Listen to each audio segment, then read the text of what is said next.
Here's one I got off Red Savine, the late great Red Savine, one called Teddy Bear.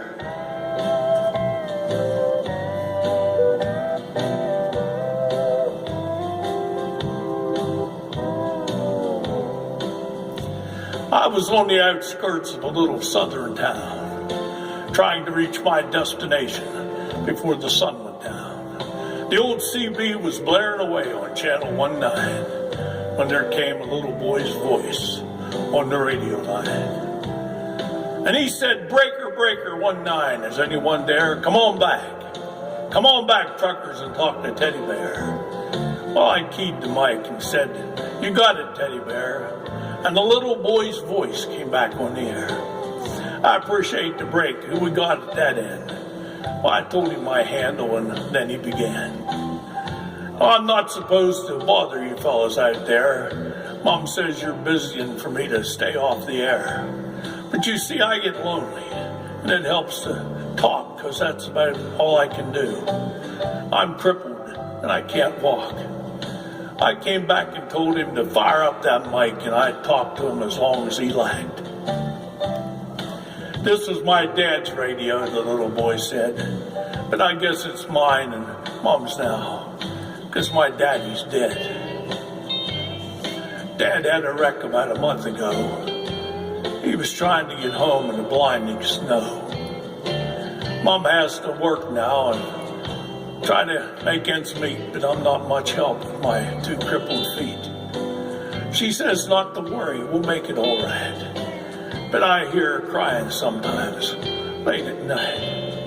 You know, there's one thing I want more than anything else to see. Oh, I know you guys are too busy to bother with me. But you see, my dad used to take me for rides when he was home. But I guess that's all over now since my daddy's gone. Not one breaker come on that old CB as that little crippled boy talked with me. I tried hard to swallow a lump that just wouldn't stay down as I thought about my boy back in Greenville town. Dad was going to take Mom and me with him later on this year. I remember him saying, "Someday this old truck will be yours, Teddy Bear." But I know I'll never get to ride an 18-wheeler again. But this old base will keep me in touch with all my trucker friends. Teddy Bear's gonna back on out now and leave you alone, because it's about time for Mom to come home. But you give me a shout when you're passing through, and I'll be happy to come back to you. Well, I came back and said, "Before you go 1010, what's your home 20, little CB friend?" Well, he gave me his address, and I didn't at once hesitate, because this big old load of freight is just going to have to wait. I turned that truck around on a dime and headed straight for Jackson Street, 229. And as I rounded the corner, I got one heck of a shock. 18-wheelers were lined up for 3 city blocks. Why, I guess every driver for miles around had caught Teddy Bear's call. That little crippled boy was having a ball. For as fast as one driver would carry him in, another would carry him to his truck and take off again.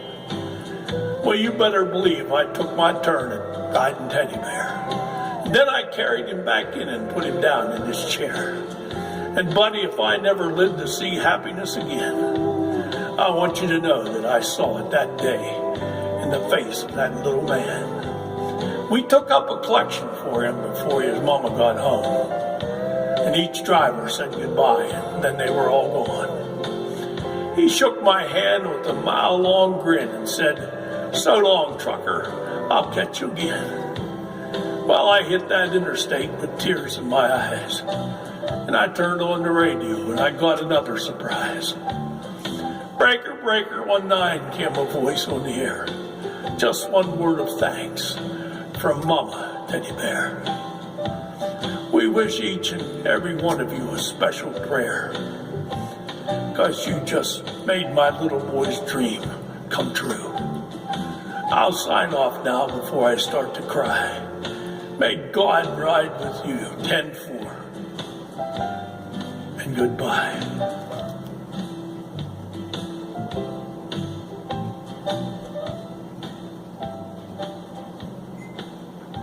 I want to thank you for listening to my song, and I hope you enjoyed it as much as I enjoyed singing it for you. So you take care, and may Jesus bless you as much as he blesses me, and he will. All you got to do is ask him. Take care, and I'll catch you next time.